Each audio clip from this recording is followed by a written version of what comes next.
Lee Bradbury joins me. Lee, how are you feeling ahead of today's game against the big rivals, Weymouth? I look forward to the game. No, we're playing a team that are full of confidence and got a very good record here at home, so we're aware of that. And we've got to be at our best today to win the game. I think it's a tie that both obviously want to win for obviously the reasons going forward.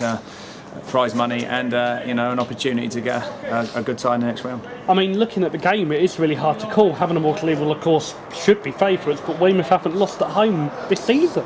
No, that's right. Yeah, they're in a very good form at the moment. Got some good players that have come down from our level last season and are banging form, and they're a team that look like they've never beaten as well. So, it'll be a good game.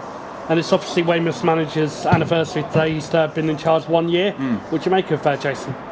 I don't know too much about him, to be honest. I know that he's come in and changed it round, and at the moment I think they're fourth in the league and 7 points behind with 3 points behind, sorry, with 7 games in hand. So that's a very good record. And one of the favourites probably to go up this year. And obviously we're heading into today's game on the back of the win last week. How important was that win last week? Every game's important that you try and win, obviously, and I thought the way we went about our work last week was good. We looked lively, looked solid and organised, and we'll have to do all those things here today to try and get through to the next round. And we know that Ben Swallow's out today, obviously through suspension. He got 2 yellow cards in the last match. Yeah. How important is it today that the Hawks keep the discipline and don't have a red card in another Copcom game? Well, we want to keep 11 players on the pitch every game. We've had our fair share of red cards this season in cup competitions, but really haven't made a bad tackle. So, don't need a touch unfortunate with some of them, Phil. But we've got to keep ourselves disciplined, and we need 11 players on the pitch, definitely. And who are your 11 players going to be for Havant and Waterlooville against Weymouth today in the FA Trophy? Same team as last week, but Nick Corradini coming for Ben Swallow. Brilliant. So obviously Ben Wright's going to keep his place. Yeah, he's today. Lee, best of luck. Thank you very much. For Havant favourite Jason Matthews. Jason, we're against Havant today for Weymouth. How are you feeling? It's a big game. Yeah, it's something that we look forward to. We've done well to get as far as we have, and playing Havant's a bit of a bonus, to be honest with you. It's obviously a big game. You're unbeaten at home this season.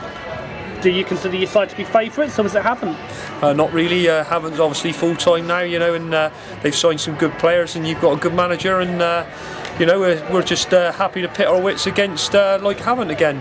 And we've had so many memories in the build-up to this game, Havant and Waterlooville against Weymouth. What are your overriding memories of this derby game? Just always get a tough game against Havant, and it's a place I always look forward to going to. There's a little bit of friendly banter between me and the lads behind the goal, and so I'm looking forward to it again today. And it's obviously your anniversary, 1 year since you've taken over. How do you feel the club's changed in the 1 year since you've been here? I feel that we're making strides in the right direction, but nothing's won yet, and we're looking to be where you are this time next season.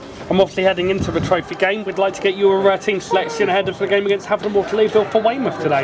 Yeah, we've got a couple of injuries. Tim Sills is injured, ill, and Chris Shepherd's caught his groin, and he won't be available for today. So we've got a couple of injuries, but we've got a good young squad, and it gives us a chance to pit our wits against one of the top sides in league above. Tim Sills is a bit of a miss because he scored the goals that knocked Havant and Waterlooville out of the trip to Wembley last season for Gosport. Yeah, so you're telling me I know that, and obviously Tim's a big player for us, and we will miss his experience today. But like I said, I've got full faith in the lads I've got.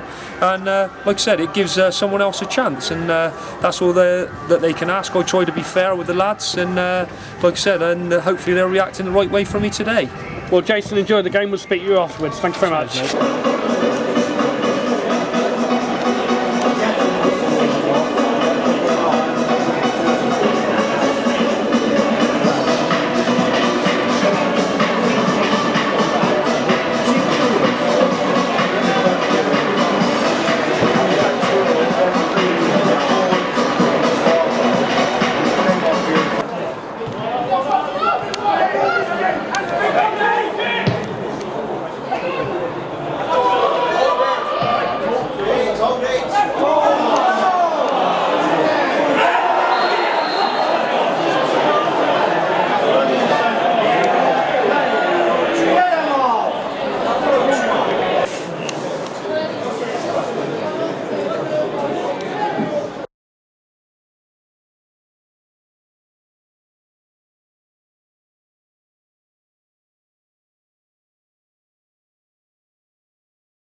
Lee, the Hawks have drawn 1-1 against majority of the game, 10-man Weymouth. Your thoughts after the game?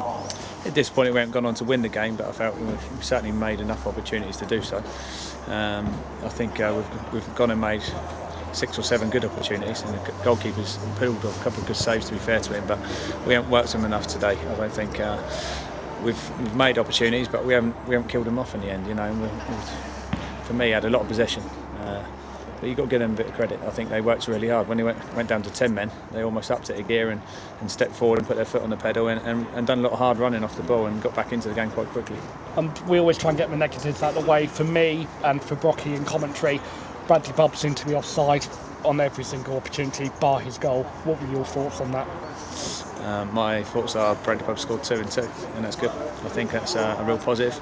You know, he's starting to score goals, and of course we want him to stay on side and get more opportunities.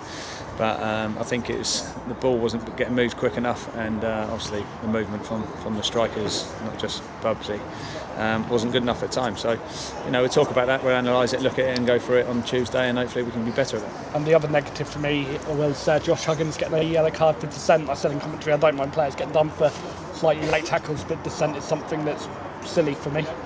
Well, it is, and it's something that he boils over at times because he's really passionate about playing football, and you know, I'd hate to take that out of him, but you've got to get that balance of being really competitive and not picking up silly yellow cards, because I always felt that after that yellow card he was treading on thin ice, and you know, I didn't want to give the referee an opportunity to even the game up. We've obviously just watched the video with yourself about their goal. I said to you straight away it was a soft free kick. Yeah, it was, and you know, and you end up conceding because of it. But you know, for me, they've had one shot on target, I think, apart from that, which Ryan Young pulled off a fantastic save in the last couple of minutes, and it was going right in the top corner from 25-30 yards. And you know, we've nullified them really, apart from that. So we've got to take the positives out of that. They've had 2 shots on target the whole game, and we've probably had 9 or 10. Is it disappointing that the Eights had a little bit of time to take the touch of the ball and then pop it in the back of the net? Yeah, it is, but I think he scored a lot of goals this season, and the way they play, it released him to go forward, and it's come from a set piece that really should never have been, so that's disappointing more than anything. Obviously we go back to Wesley Park on Tuesday. Last time these two met, it also ended up in a replay, and the Hawks lost that replay 2-0. Surely we're hoping it's going to be a different story this time. Well, hopefully, you know. I think for me, we've got JJ Hooper come back, you know, and we've got a full bill of health. Obviously Ben will be available as well, so yeah, and that's good. I think it's nice to see him come through and be available. He's done great for us this season, and for him to be available is a real positive for us. Obviously Ben's going to be available, we don't second guess your team, but with Ben being available, do you feel that he could possibly be the dynamic that was possibly missing to give the Hawks a cutting edge today? I disagree that we lacked a cutting edge. I think we've created enough chances, just haven't scored those chances, and we've worked the keeper on numerous occasions, and he's pulled off some good saves. So another day we could have found ourselves 2 or 3-0 up, game over. But no, I think Ben certainly will be in my thoughts over the weekend and going forwards. I've got to ask you about Ryan Young's save. You mentioned it. I'll give you a question on it. What a save that was, wasn't it? It was a great save, but he's capable of that, and you know, I think, like I said, he hasn't had too much to do, but he's kept himself switched on and alert and alive, and a fantastic save to keep us in the tie. Well, Lee, we'll speak to you on Tuesday. Have a good couple of days. Thank you very much. Thanks very much. Cheers.